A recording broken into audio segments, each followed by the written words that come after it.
Working with Alpha. Anywhere applications and encountered an ADB file.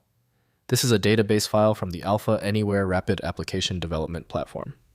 I'm Evan Brooks, Certified Support Engineer, and I'll show you how to work with these files. Just a heads up. The best strategy against tricky LM8 errors is having a dedicated viewing program.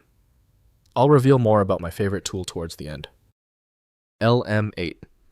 Files are rare extension-labeled files without a verified public file type description. They may contain application data, versioned resources, or project information for a specific software package. LM8. Files should be identified from context before opening. Keep any related files together, and avoid assuming it is compatible with LS8 or other similarly named extensions. For the LM8 file type, FileViewPro from Solvusoft is a trusted and reliable source. Windows often fails to decompress all components within this complex format. Windows provides only a shell view, so actual content must be opened with legacy-aware applications. We're performing an initial check of the application compatibility. Right-click your LM8 file and choose Open With. Test FileViewPro first. If it's not there, select another program. This process often yields a surprisingly simple fix. If you still can't open the LM8 file, it's okay. The failure of the file is predictable. Here are the most common technical reasons this specific LM8 error occurs on most Windows systems.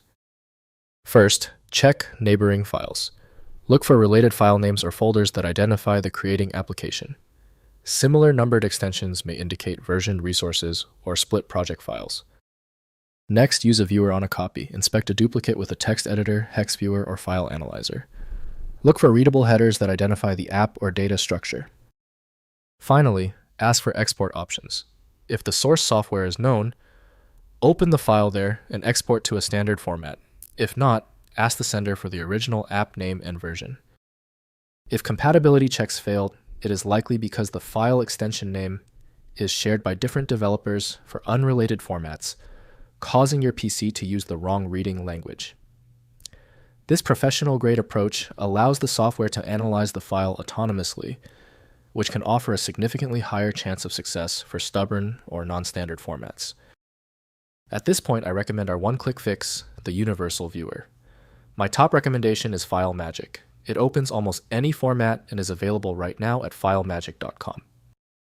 Give the video a thumbs up if it helped, and subscribe for ongoing technical solutions.